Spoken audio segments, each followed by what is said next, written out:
அஸ்ஸலாமு அலைக்கும். வணக்கம் மக்களே அண்ட் நமஸ்தே நமோஷ்கார். என்னடா நம்ம பயப்புலைய கொஞ்ச நாளாக காணும், இப்போ என்ன நான் டோட்டலாக சேஞ்ச் ஆகி வந்துட்டேனே அப்படின்னு பார்க்குறீங்களா? சில சட்ட சிக்கலுக்காகவும் சேனலோட வாஸ்து சரியில்லை பேரை மாற்றணும்னு சொன்னதுக்காகவும் புதுசாக புது பொலிவோட புது பேரோட இடம் மாற்றம் இடம் தான் மாற்றம் இல்லைங்க, இடமும் மாறலை மனமும் மாறலை, பேர் மட்டும்தான் மாறி இருக்கு. ஆமாங்க, பிரிட்டிவே அப்படின்ற பேரை மாற்றி இனிமே ட்ரோல் பங்கு அப்படின்ற பேரில் தான் நம்ம சேனல் உயிர் வாழ போகுது. அந்த உயிர் வாழ போகிற சேனலுக்கு நீங்கள் தான் உயிர் தண்ணி ஊற்றி வாழ வைக்கணும். நாங்கள் பேரை மாற்றிட்டோண்டு நீங்கள் உங்கள் மனசை மாற்றிடாம வழக்கம் போல் எப்பொழுதும் போல் என்னென்னைக்கும் கடைசி வரைக்கும் இந்த சேனலுக்கான உங்கள் ஆதரவு எப்போதும் இருக்கணும். உங்கள் அன்புலையும் ஆதரவுலையும் தான் இந்த சேனல் உயிர் ஓடிட்டு இருக்குது. இதுக்கு மேலேயும் அது உயிரோடு இருக்கிறதோ இல்லாமல் போகிறதோ மக்களாகிய உங்கள் கையில் தான் இருக்குது. ஸோ கண்டிப்பாக இந்த பேர் உங்களுக்கு பிடிக்கும்னு நினைக்கிறேன். என்ன பங்கு கரெக்டு தானே? ஓகே, இந்த ட்ரோல் பங்கில் இன்னைக்கு என்ன ஸ்பெஷல் அப்படின்னு பார்த்தீங்கன்னா பெயர் மாத்திரம் மட்டும்தாங்க ஸ்பெஷல். அதுக்கப்புறம் என்ன, உங்களுக்கு பிடிச்ச மாதிரி மீம்ஸ், ட்ரோல்ஸ், இந்த மாதிரி எல்லா விஷயமும் இனிமேல் இந்த வீடியோவில் தொடர்ந்து இருந்துகிட்ருக்கும். அதுலேயே பிபியோட அன்சீன், பிபியோட கரண்ட் சுச்சுவேஷன், கரண்ட் அப்டேட், இப்படி பிபி அல்லாமல் சில காமெடி மீம்ஸ், இந்த மாதிரி எல்லாமே நம்ம சேனலில் இறக்க போகிறோம். இதை உங்கள் வீட்டு பிள்ளையா நினச்சி நீங்கள் தான் பார்த்து வளர்த்து விடணும் மக்களே. சரி, வளன்னு இவ்வளோ தூரம் பிளேடு போட்டாச்சு, இப்போ டேரெக்டாக விஷயத்துக்கு போமா. இன்னைக்கு பிபியில் என்ன நடந்துச்சு? ஏண்டா இத்தனை நாளாக எவ்வளோ நல்ல விஷயம்லாம் நடந்திருக்கு, அதெல்லாம் சொல்லாமல் முடிய போகிற நேரத்தில் இன்னைக்கு பிபியை பற்றி என்னடா அப்படின்னு கேட்குறீங்க. எனக்கு நல்லா தெரியுது, இருந்தாலும் என்ன பண்ணுறது, நம்ம மக்களுக்காக வாங்க வீடியோக்குள்ளே போகலாம். இன்னைக்கு பிபியில் என்ன நடந்தது? இன்னைக்கு பிபியில் விடிஞ்ச காலை பொழுது ரொம்ப அற்புதமான பொழுதாக இருந்துச்சுன்னா எல்லாருமே நினச்சிட்டு இருந்தாங்க. 75வது நாள் கேக்கு வெட்டி எல்லாருக்கும் நன்றி சொல்லி விஷால் விஜயஸோட வாய்ஸில் எல்லாருக்கும் நன்றி சொல்லி அது ஒரு மாதிரி கலகலப்பாகவே அந்த பொழுது ஆரம்பிச்சிருச்சுன்னு எல்லாருமே நினச்சிட்டு இருப்போம். ஆனால் அது இல்லை. 75வது நாள் கையில் கேக்கையை கொடுத்து கூடவே ஆப்பையும் கொடுத்தனால தான் இன்னைக்கு நம்ம பிபி கண்டஸ்டண்டோட நிலைமையே. கேக்கு கையில் கொடுத்து அடுத்த ஆப்பா வேர்ஸ்ட் அண்ட் பெஸ்ட் பர்ஃபார்மன்ஸை தேர்ந்தெடுத்து அதில் பெஸ்ட்டாக முத்து, பவி, ஜெஃப்ரி 3 பேரையும் செலக்ட் பண்ணாங்க. அப்படி 3 பேரையும் செலக்ட் பண்ணி என்ன பண்ணியிருப்பாங்கன்னு நினைக்கிறீங்க? வேற என்ன, கேப்டன்சி டாஸ்க். அதுவும் அன்னைக்கே வச்சுட்டாரு. இது கொஞ்சம் புதுசாக இருந்த மாதிரி தான் இருந்தது, ஆனால் ஏதோ ட்விஸ்ட் இருக்குன்னு மட்டும் தெரிஞ்சிச்சு. என்ன அப்படின்னு கேட்டிங்கன்னா, கேப்டன்சி டாஸ்கில் விட்டு கொடுக்காம விளையாடுங்கன்னு இன்னைக்கு இல்லை ஆரம்பத்துலேருந்தே பிக் பாஸ் சொல்லிட்டு இருக்காங்க.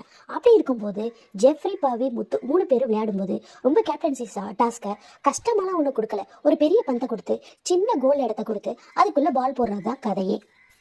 அவ்வளோ கஷ்டமான ஒரு கேமை இவ்வளோ ஈஸியாக விட்டு கொடுத்துட்டீங்களே அப்படின்ற மாதிரி பிக் பாஸோட பேச்சு கொஞ்சம் காமெடியாகவே இருந்தது. அவ்வளோ ஒன்றும் கஷ்டமான கேம் கிடையாது. அது சும்மா 2 தட்டு தட்டினாலே பால் இருக்கிற அந்த சைஸுக்கு அது எந்த பவுன்ஸ் ஆகி விழுந்தாலும் அது கோலாக தான் போகும். அப்படி இருக்கும்போது என்னமோ உள்ளத்துலேயே ரொம்ப டஃப்பான கேம் கொடுத்த மாதிரி இன்னைக்கு ஒரு பெரிய ஆர்ப்பாட்டமே பண்ணிட்டாரு பிக் பாஸ். என்ன கேட்டால் ஸ்ட்ரிக்டாக இருக்க வேண்டிய நேரத்தெல்லாம் விட்டுட்டு இப்போ அவர் ஸ்ட்ரிக்டாக பிடிச்சது, அதுவும் இது ஒரு சின்ன கேம் தான். இந்த கேமுக்கு ஸ்ட்ரிக்டாக அவர் பேசினது கொஞ்சம் ஒரு மாதிரி இருந்தாலும் ஒரு பக்கம் இவங்களுக்கும் ஒரு ஸ்ட்ரிக்ட்னஸோ இதுக்கப்புறம் வர சீசனில் இந்த மாதிரியான பிரச்சனை நடக்கும், ஸோ நாமளும் கரெக்டாக விளையாடணும் நடந்துக்கணுன்றதுக்கு இது ஒரு நல்ல எக்ஸாம்பிளாக இருக்கும்னு நான் நினைக்கிறேன். ஆனால் எனக்கு என்ன டவுட்டுனா, ரெட் கார்டு கொடுக்குற அளவுக்கு சீசன் 7ல் அவங்க போட்ட ஆட்டம் கொஞ்சம் நெஞ்சம் இல்லை. அதுக்கு பிக் பாஸ் எதுக்குமே பேசலை, எதுக்குமே வாய் திறக்கலை, எல்லாரையுமே சேவ் பண்ணி கொண்டுட்டு போயிட்டே இருந்தாங்க. ஆனா இந்த சீசன்ல இவங்கள இவ்வளோ ஹாஷா பேச காரணம் என்ன அப்படின்னா கண்டிப்பா டிஆர்பியா மட்டும்தான் இருக்கும்னு நினைக்கிறேன். விஷயத்த சொல்லாமே இவ்வளவு தூரம் பேசிட்டு போறியே அப்படின்னு கேட்காதீங்க. விஷயம் இதுதான், கேப்டன்சி டாஸ்க். அதை முத்து பவித்ரக்காக விட்டு கொடுத்தது தான் இப்போ பிரச்சனை. விட்டு கொடுத்து நீ எப்படி ஆடலாம் அப்படின்றது தான் இதில் ப்ராப்ளம். மற்றபடி கேம் ஒன்றும் பெரிய டஃப் கேம்லாம் சொல்ல முடியாது, ஒரு நார்மல் கேம் தான். பட் ஏன் விட்டு கொடுத்த அப்படின்றத கொண்டுட்டு போய் கொஞ்சம் சீரியஸ் ஆக்கி என்ன சொல்லிட்டாரு அப்படின்னா, இனிமே இந்த வீட்டில் கேப்டன்சி டாஸ்க்கும் இல்லை, நாமினேஷன் டாஸ்க்கும் இல்லை, நாமினேஷன் ஃப்ரீ டாஸ்க். ரயானுக்கு வந்தது தான் கடைசி ஃப்ரீ டாஸ்க். ஸோ இனிமேல் யாருக்கும் ஃப்ரீ டாஸ்க்கும் கிடையாது, கேப்டன்சி டாஸ்க்கு இந்த வாரம் ரத்து அப்படின்றதையும் சொன்னதுக்கப்புறம் பாவம் நம்ம முத்துக்குமாரும் கதறி அழுதுட்டாரு. எவ்வளவோ மன்னிப்பு கேட்டாரு, எவ்வளவோ கிண்ணமும் பேசினாரு. அங்கே உள்ள குரூப்பே எல்லாம் பேசினாலும் கண்டஸ்டன்ஸ் எல்லாம் கதறினாலும் பவி ஒரு பக்கமும் முத்து ஒரு பக்கமும் அழுதவும் ஆரம்பிச்சிட்டாங்க. அழுது ரொம்ப கெஞ்சி அவர் கதறினது ஓரளவுக்கு இல்லைங்க, நல்லாவே மனசுக்கு கஷ்டமாகவே இருந்தது. இந்த சீசனில் முத்துவை இந்த அளவுக்கு ஹாஷா பிக் பாஸ் பேசும்போது போன சீசன்ல எங்க போனாரு அப்படின்னு கேட்குற அளவுக்கு தான் இருந்தது இன்னைய ஷோ. பண்ணது என்னமோ தப்பு தான், ஆனா விட்டு கொடுத்து ஆடாம இல்ல. ஆரம்பத்துல இருந்து இப்ப வரைக்கும் எல்லாருமே பண்ணிட்டு இருக்காங்க இந்த தப்பை. ஆனா இவர் மட்டுமே தப்பு பண்றான்னு சொல்ல முடியாது. இவர் மஞ்சரிக்காகவும் மற்றவங்களுக்காகவும் சில கன்சர்ன் பண்ணியிருந்தாலும் ஆனா இந்த இதுல பெரிய அளவுல எந்த தப்பும் பண்ணலன்னு தான் சொல்லலாம். அதுலேயும் சீசன் 7 கம்பேர் பண்ணும்போது இது ஒரு பெரிய விஷயமாவே எங்களுக்கு தெரியல. உங்களுக்கு தெரிஞ்சா மறக்காம கமெண்ட் பாக்ஸ்ல சொல்லுங்க. கூடவே பிக் பாஸோட இந்த கண்டிப்பு சரிதானா?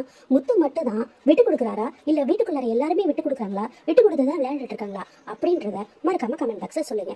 ஒரு வழியா இன்னைக்கு பாத்தீங்க அப்படின்னா காலையில கேக்கு, சாயந்தரம் ஆப்பு அப்படின்னு தான் முடிஞ்சது இன்னைய பிபியோட நாள். சரி, காலையில தான் அப்படி போச்சு, சாயந்தரம் இப்படி போச்சு. நைட்டு என்னாச்சுன்னு கேட்டிங்கன்னா, நைட்டு ஒரு நெய் கம்பெனியோட ஸ்பான்சர் ஒன்று இருந்துச்சு. அது மூலமாக வச்சு ஏதாவது டாஸ்க் கொடுத்து, வழக்கம் தாங்க நைட் ஆனால் டாஸ்க் கொடுப்பாங்க, அதுக்கு ஏதாவது ஃப்ரீ கொடுப்பாங்க, இல்லைனாக்கா கிஃப்ட் வவுச்சர் கொடுப்பாங்க. இந்த வாட்டி அந்த நெய் கம்பெனிங்கிறதுனால ஒரு டைனிங் கொடுத்தாங்க. நைட்டு டின்னர் ஏற்பாடு பண்ணி கண்டஸ்டன்ஸ் எல்லாருக்கும் சாப்பாடு கொடுத்தாங்க. அது எப்படிங்க?